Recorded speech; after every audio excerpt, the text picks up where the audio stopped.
Miaravantsika rehetra indray anatin'ity fizarana ity.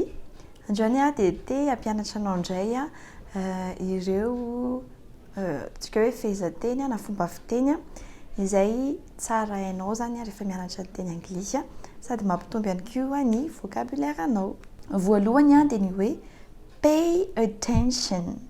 Pay attention. Izy io dia midika hoe mitandrema tsara sy ohatrohatran'izay zany. For example, pay attention to what I'm saying. Tiany teneny eto hoe mba hino tsara za, mba hoe tsy zavatra adinonao zany zavatra teneniko, ohatra hoe manafatra zavatra zao. Ohatra hoe za zao te hanafatra zavatra aminao, dia hoy izy hoe pay attention to what I'm saying.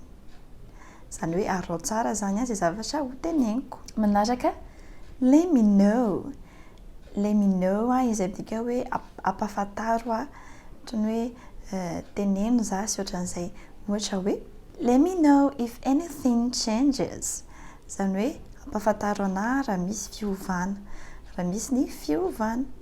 Ohatrany koa let me know when you are available. Let me know when you are available.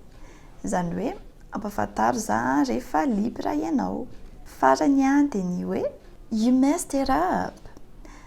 Ohatrany hoe ataontsika hoe nanamboatra gâteau zao ianao dia ohatra hoe voadona an'ilay namanao ilay izy dia ohatrany hoe nikorotana na hoe simba ilay gâteau na ohatr'izany dia miteny ianao hoe you messed it up na hoe you messed up our cakes. Zany hoe simbainao ny gâteau antsika na hoe nikasenao ilay zavatra natao. Afaka ataonao ihany koa hoe I messed up.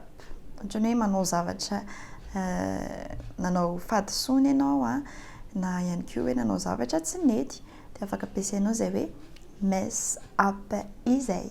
Dia izay fizarana fofo indray no omeko anao. Afaka ampiasainao tsara izy ireo amin'ny fotoana ilainao azy.